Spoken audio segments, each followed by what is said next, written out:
Hello there, I'm Gilly Guide, and I've been learning Perfect Dark recently. And learning Perfect Dark, I've found that there isn't really that many tutorials and resources for absolute newcomer players. So I want to make very basic tutorials, just going over all the mechanics, and then maybe work into some routing, etc. for Perfect Dark. And before I say anything about Perfect Dark, I think I'd like to acknowledge that I am an absolute scrub, and in context, with almost a 20-year competitive history on the Elite.net, Perfect Dark is a game that is pretty alien to me to learn. Um, I am going to be consulting members of that community that I've already established relationships with, to make sure that my tutorials are accurate, but I did want to include that disclaimer. If you are interested in Perfect Dark at all, check out the Elite.net or Goldeneye. They have the highest level of Goldeneye and Perfect Dark players in the world, and quite frankly, their records are quite humbling to me as a speedrunner. A lot of these times are extremely optimized, and even Perfect Dark, though less optimized than Wave Race has, or less optimized than Goldeneye, it still has 4 to 5 times the competition that Goldeneye has. So for this tutorial video, to start things off, I'm going to be showing one of the most interesting things I've found about the game in general, and that's the control schemes and options.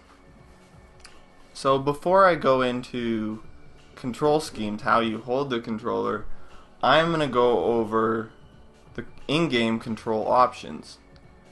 You can gain a significant advantage by using the correct in-game control options, so you don't lose time just because that's the way the game default settings are. So you're going to want to change most of them.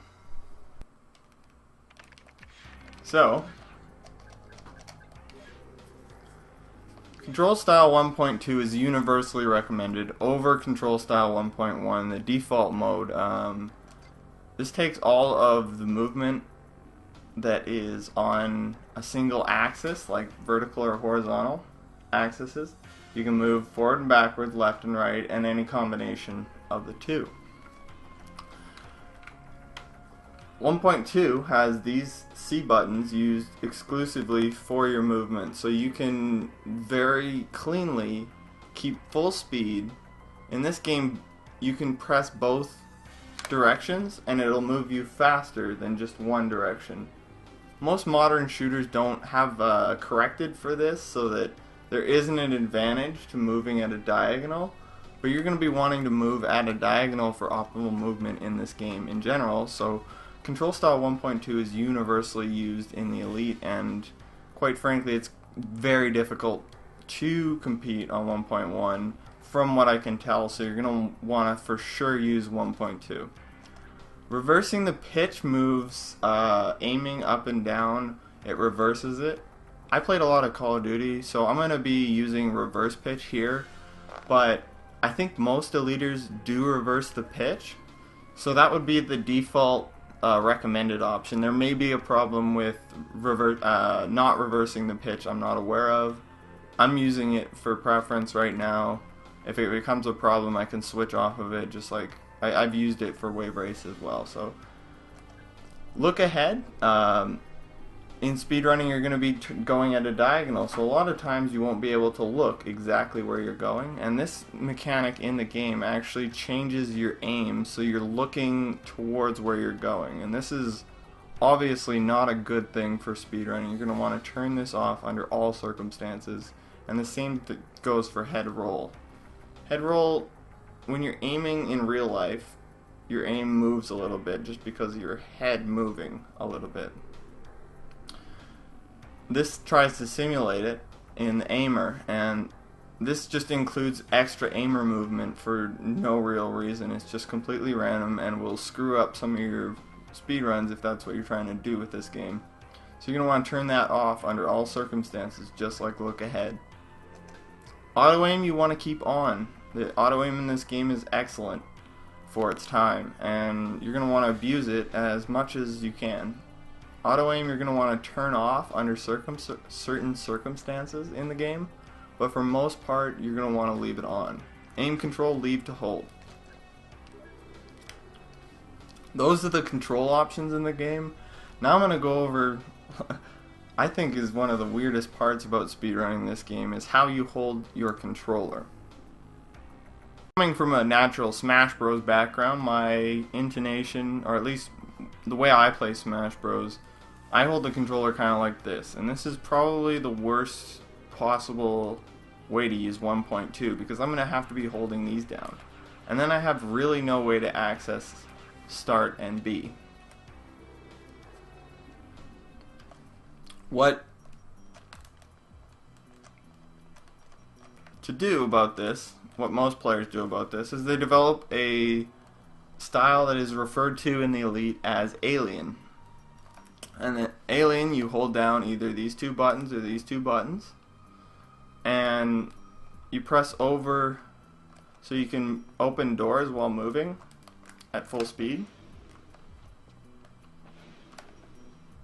Not if you're running into them, obviously, because doors don't open in this game when you're running into them. But with this Alien style, you can pause buffer as well. And this is essential. You need to have start and B have access to them. Otherwise, you have to take your hand off the controller, off of your C buttons, and stop moving in order to press these two buttons. And that's not worth. So the basic recommended playstyle for anyone with a default N64 controller is to use Alien. And I think a vast majority of the community in the Elite uses this control scheme. The alternate control scheme is a very old one. It comes from keyboard players, and on a keyboard you just type like this. So it's the same concept. What you're doing is you're holding the buttons to strafe, and then you can very easily just with your index finger press the start button. Really no problem. And B and A. So that's a really good control scheme, but it has really one major deficit, and that is accessing R for aiming. So if you can't aim, there's certain missions where you're not going to have a good time at all. You're going to have to take your hand completely off the controller. And I've seen people do this on video, notably Brian Bosshart. Big Boss Man is the best at Perfect Dark with this control scheme, as far as I'm aware. And if you look at his AGDQ runs, he has quite a difficulty switching back and forth, but he's doing it very fast, so he can actually accommodate for that. The solution that I came up with as a new player, I don't think I should have to deal with those limitations if I can make adaptations for them. So what I've done is I've taken, this is probably the worst thing I've done to an N64 controller, and this is a prototype of this. There's better ways to do it, including like incorporating this into the actual plastic shell. So what I've done is I've taken the breadboard or the electronics board, and I've taken plastic epoxy, and I've glued the board down to the controller face, and it's quite stable on here now because of the epoxy. And I just have an open hole where my R trigger previously was. And I can press it just like I normally would, and this allows me with my index finger to access both the aimer, the B button, and the start button, all with pretty much relative ease. I would rather have the R button around here, so maybe in my next revision I will have it there, and I'll make a video showing that when I do that. Those are the default control options. For most people, this mod is not going to be a feasible thing.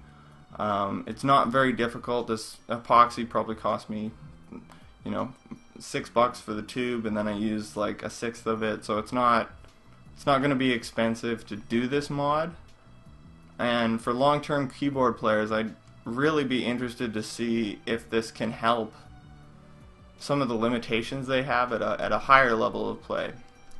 But that's going to be it for this tutorial video. Thank you all for watching. If you haven't seen my Wave Race tutorial series playlist, this is kind of the same structure I'm going for with this tutorial playlist. If you're interested in that game, definitely check it out, and check out speedrun.com/waverace64. That's going to be all for this video. Thank you for watching, and take care.